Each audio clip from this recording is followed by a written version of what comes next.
Hey, Fred. Hey, John. What's up? All right, man.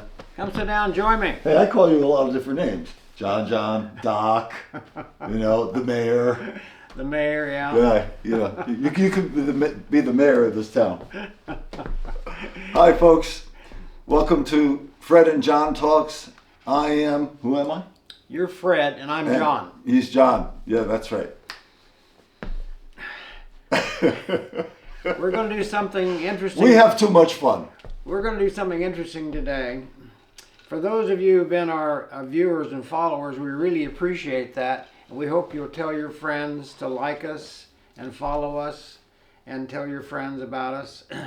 We sometimes will talk about license plates that we've seen that pique our interest, and we like to comment on the sort of people that may be driving the car, or what the license plate means, why people have chosen those words on the license plate.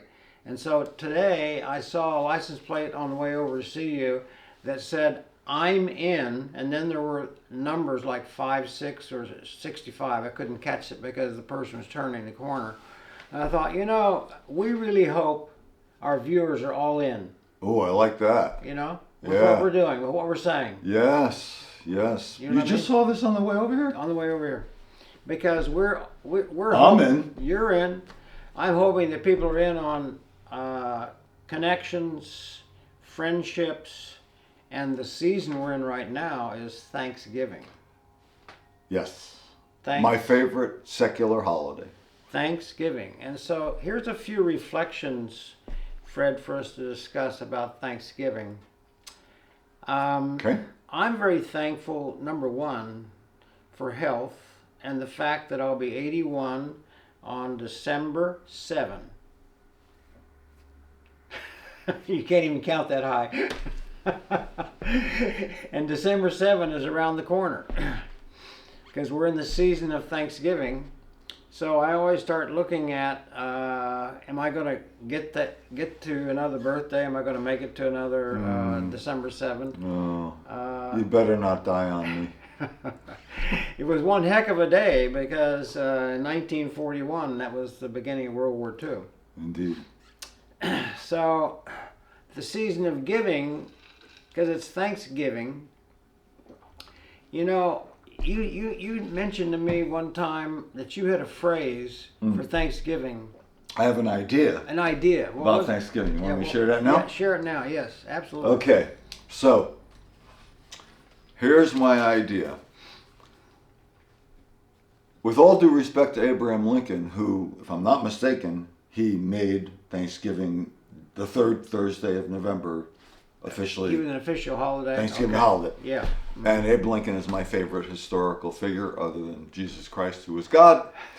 That's what I believe as a Christian. But my idea about Thanksgiving is a flip-flop. I think... A flip-flop. It's a flip-flop. Okay, let's hear it. You ready for this? I'm ready. Are you ready for this? Hang in there. Hang in there. Flip-flopping the whole notion of Thanksgiving Day to... We should set aside one day a year to overindulge in bitching and complaining about everything that we're unhappy about and that we, don't like about the world, our lives, each other, blah, blah, blah, blah, blah. But the other 364 days should be days on which we express our gratitude. Other days, the 364 days that we give thanks for all our blessings. And as a prop for that, there's a good spiritual reading book. I actually met the author. He was a Benedictine monk, Brother David Steinelross, and it's called Gratefulness, the Heart of Prayer. Oh, wow. Gratefulness, the Heart of Prayer. So that's my quacky idea. I know it's just hyperbole on my part. It's never going to happen, and it shouldn't happen. But I'm talking about a philosophy of gratitude and thankfulness and living. It's a great living, an attitude of living. Some of the happiest people I know are people who are very grateful. They count their blessings despite, and as a therapist, I can tell you, despite in their life so much suffering, physical, mental, relational, spiritual, but they maintain an attitude of gratitude. You know, that leads me to think about the fact that not all Thanksgiving settings are like Walt Disney. You know, not the perfect turkey, everything's cooked correctly, everybody's happy. Mom's got the apron on, Mom's you got the know, apron on, you all know. the children are there. You know, I mean, I have a daughter who's 6 hours away, another daughter who's 3 hours away, and it's very hard with grandkids for them to all pile in to Winchester, Virginia, or for my wife and I to go to New York. Sure, you got to travel. It's a big deal. Well, the good news is, looking on the bright side, gratitude. Gratitude. They're all on the East Coast. They're all on the East Coast. I have clients whose grandchildren are in, California and Colorado.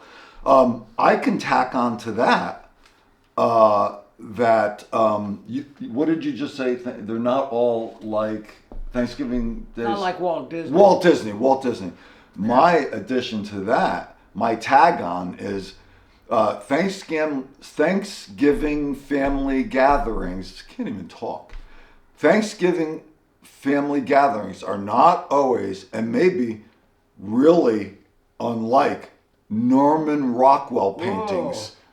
For you older folks who remember Norman Rockwell,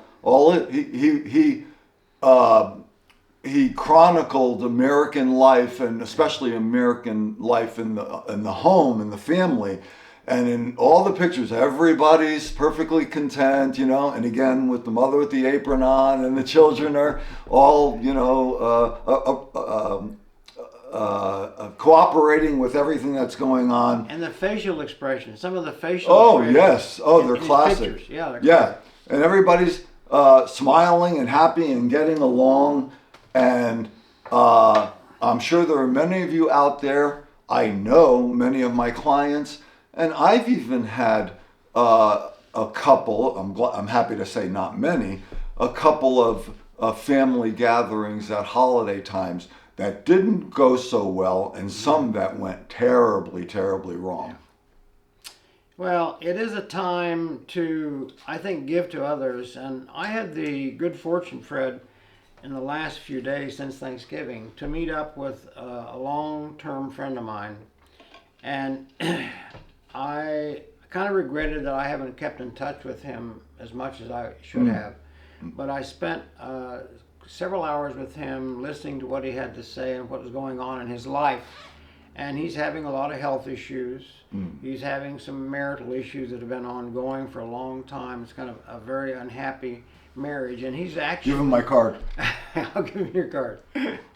He's actually, in a lot of respects, a very lonely person. And it made me realize again, one of the purposes of what we do with this YouTube channel is to try and get people to talk to each other and reform connections, and how valuable it is to have good connections and friendships. And to piggyback on that, we've said before, and we're going to make good on it, today's episode, we had a sort of preamble to today's main topic, and that is we're going to go deeper into the topic of loneliness. We said we were going to do that before John talked to his friend, but John talking to his friend and hearing his friend who's married talk about how he's lonely in the marriage, we're going to go deeper into loneliness among even married people. Yes, the second person I met with during the holidays was on the way to a funeral, and he stopped off in Winchester to have lunch with me. And he told me, Fred, that he was touched by one of the prior videos we did on loneliness. Oh. And it spurred he and his wife to talk about loneliness in regard to each other.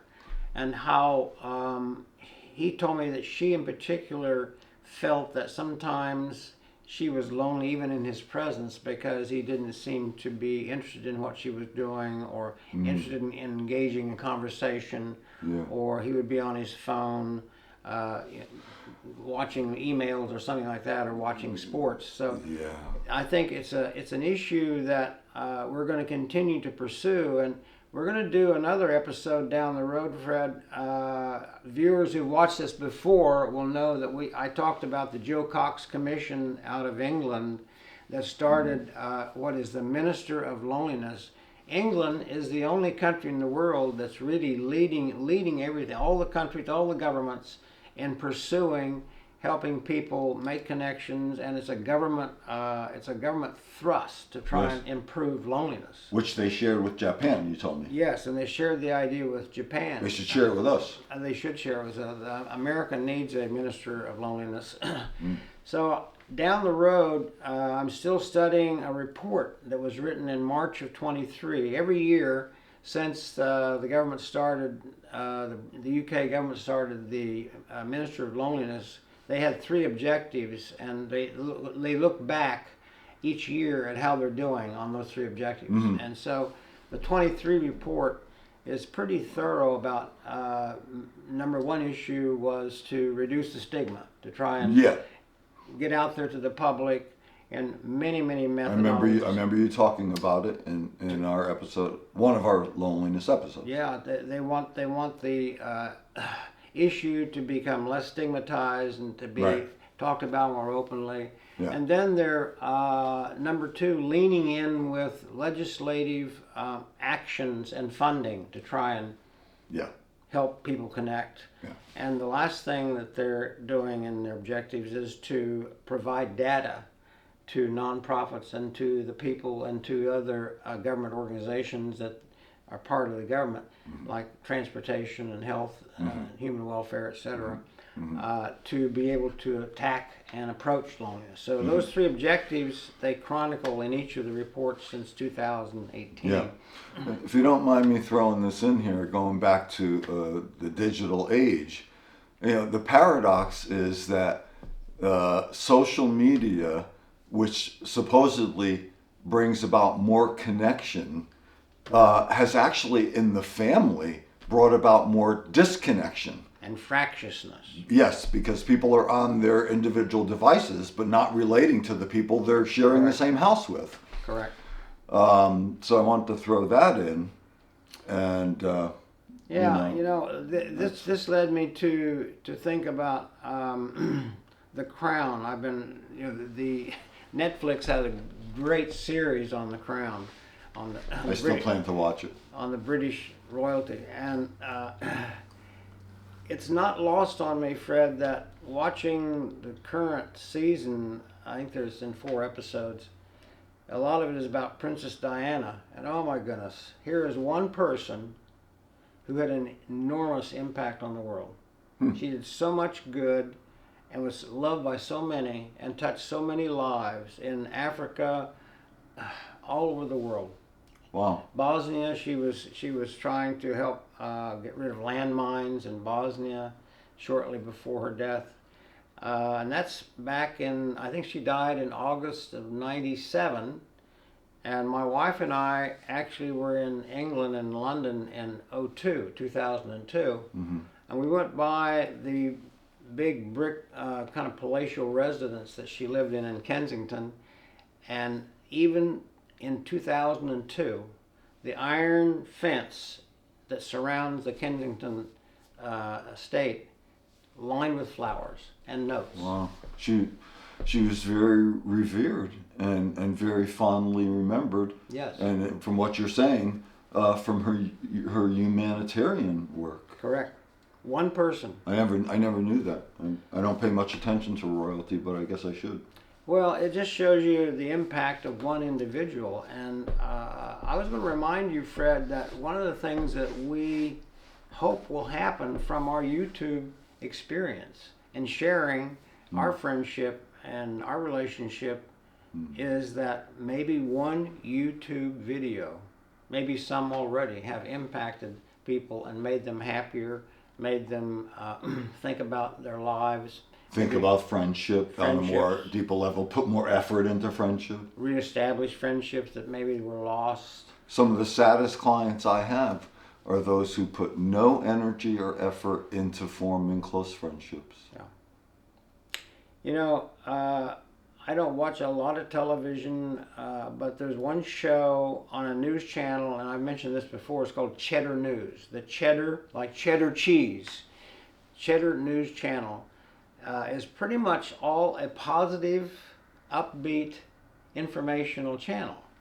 And one of the segments of it is sponsored by a Jordan Kassane, a young woman, and she calls her segment On a Positive Note. Ah, And her whole segment is about somebody who's done good in the community or an organization that's done a good deed in the community, and they only cover positive news. where can you access this? It's on TV. It's called Cheddar News. It's a Cheddar News channel. Cable, Netflix, Hulu. I think it's on.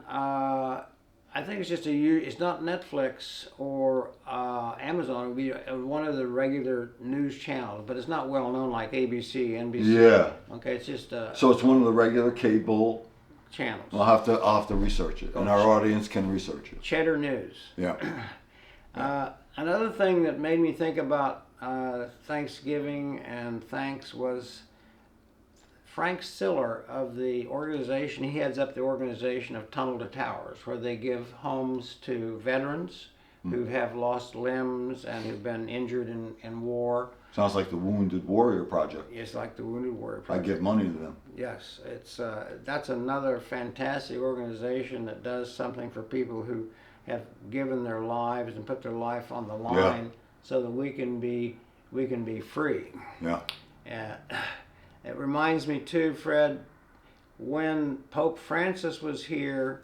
I think he visited the U.S. In 2017, and one of the first things he said when he got off the airplane and was giving a speech was, he said, "It's great to be in the land of the free and home of the brave."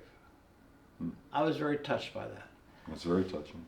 That he left his papal palace, Yeah. where he has total control over everything, and he wanted to visit the U.S. because I guess he'd never been here before, and he made that quote. Isn't that something? That's something. All right.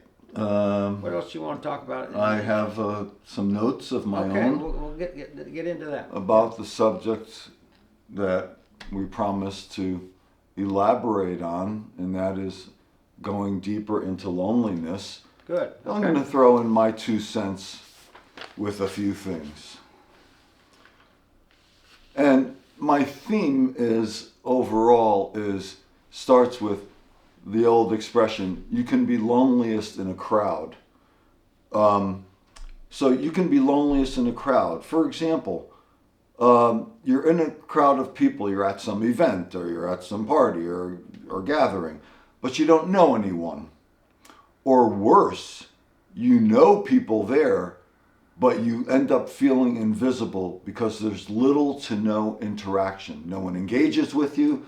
No one responds to your efforts to engage with them. I can remember feeling that way sometimes after, as I always say, I'm Roman Catholic. After going to Mass, and after every Mass, they would have coffee and donuts downstairs and be a room full of people. And I can remember times when, despite my best efforts, conversations didn't go anywhere. They were surface, and sometimes felt invisible. And then I stopped going, actually, truth be told. One thing we talked about, Fred, that touches on this a few days ago was how conversations with people can be on more than one level. Sometimes they're just superficial. Yeah. The weather. And there's a place for superficial. The time of day. Right. Where are you going next after this? Sure. Etc. And then there's a deeper. You don't walk up to somebody you've never met in your life and tell them your life story. No, you talk about you work your way into deeper things over time. Sure. My next thing is Mark Fiore, who is an American political cartoonist, said this: "I'd rather be single, happy, and lonely sometimes than married, lonely, and happy sometimes. Let me read that again. I like this. This is a play on words, a really good one. I'd rather be single, happy, and lonely sometimes than married, lonely, and happy sometimes. Okay, so someone once told me, this is another quote, but I couldn't find the person who said it. Someone once told me that being lonely in a marriage is a more intense loneliness than that of being single. And I wonder how many of you out there listening today resonate with that and relate to that. I certainly can attest to, I've done marriage counseling with many people who that this is true for. In fact, I once counseled a man who told the following story. He said he was often lonely in his marriage. He craved conversational depth, but his wife apparently wasn't good at it, or she was uncomfortable with anything other than surface topics. He went on to say that the beginning of the end of his marriage happened one day when he and his wife were taking a walk. He attempted to start a conversation on a meaningful subject, which was met by, from his wife, about a 30-second silence. And the next words out of his wife's mouth were, "Look at the color of," there was a parked car nearby. "Look at the color of that car. I've never seen such a color." Unquote. Talk about a surface talk, the surface of the color of the car. And this is a married couple. There's a married couple. Yeah. He brought up a topic. No, I'm not talking about heaviosity. He was just trying to strike up a conversation that was more than just about the colors of cars nearby. And he said that was the beginning and the end, and 2 years later we divorced.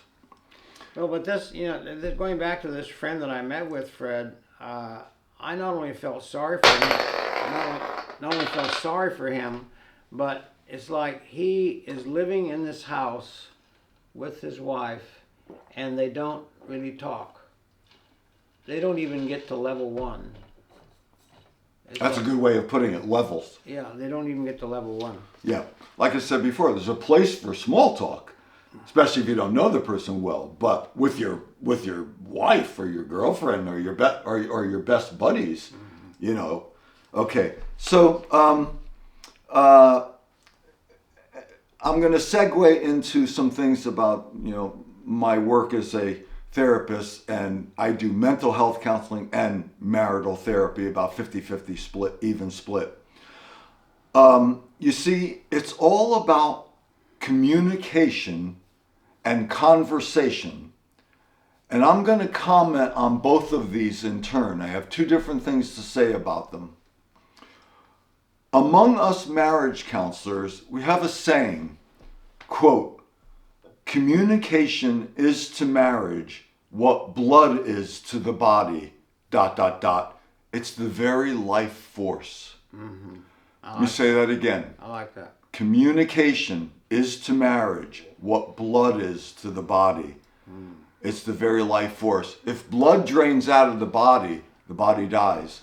If communication drains out of the relationship dies. And people, as I say in my profession anyway, in my approach to counseling, people do one of two things. They either stay miserably married or they divorce. Because people can only stand that for so long.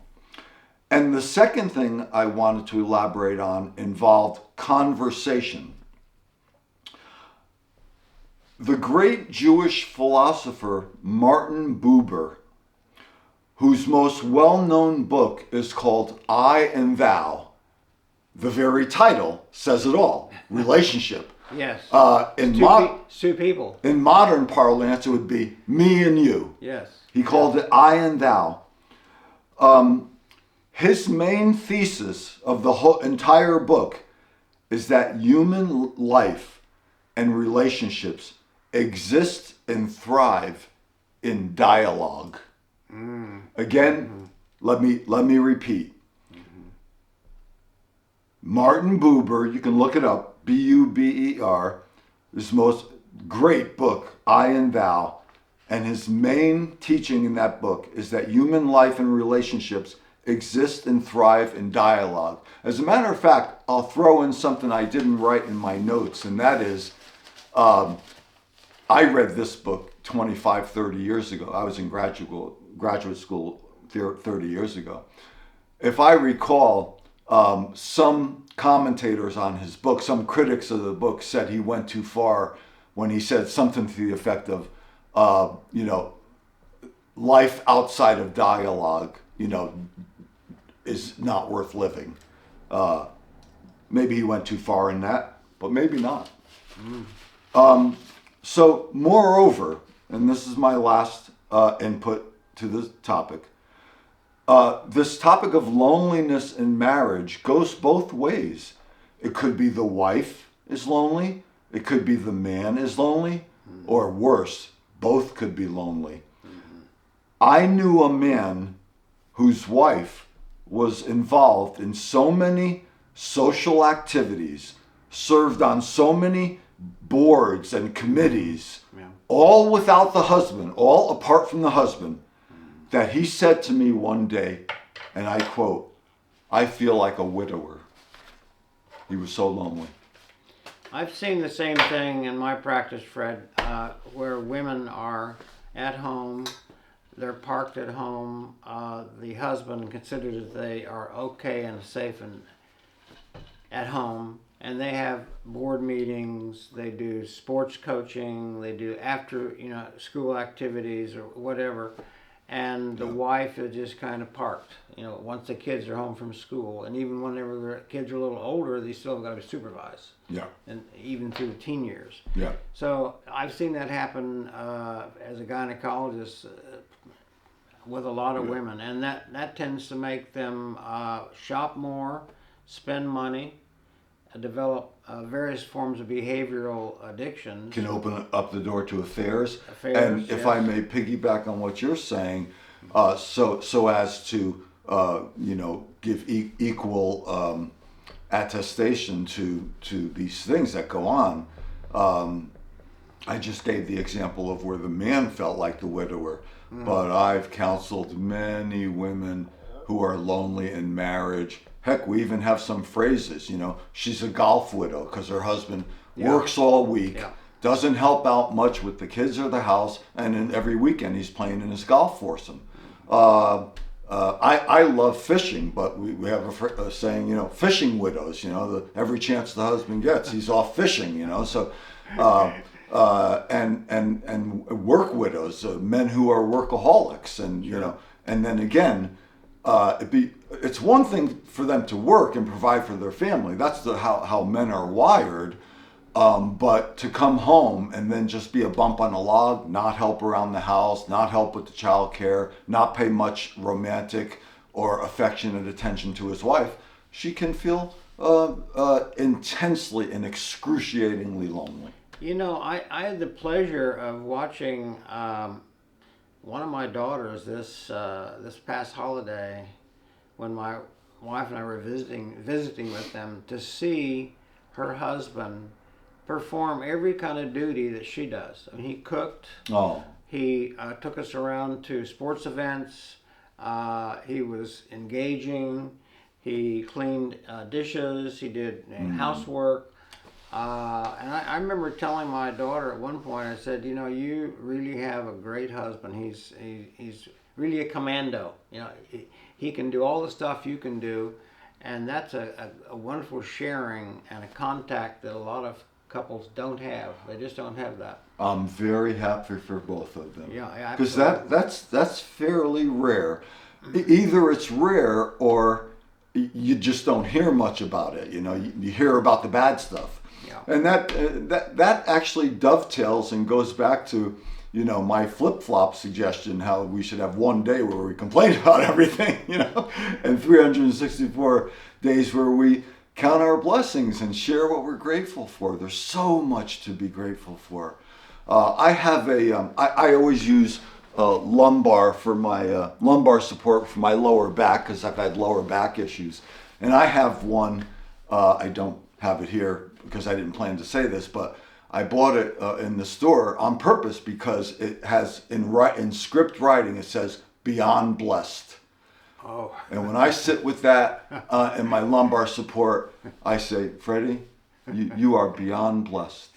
well, Fred, I think this is a great way to wrap up by telling our viewers, let's start a campaign to get rid of loneliness, and let's start a campaign to have thanks and giving and sharing and being positive to people at least 364 days of the year, and only restrict our grumbling to one day out of 365. That means that you can have old-fashioned gluttony for 365.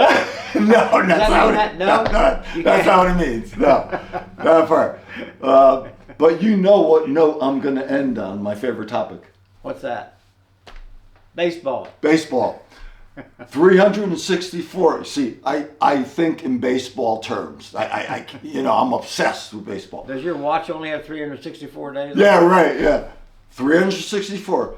If a batter, if a hitter in Major League Baseball bats 364, he's practically a superstar. Yeah. So 364 days of the year, express your gratitude. Please. In your prayers every day, express your gratitude.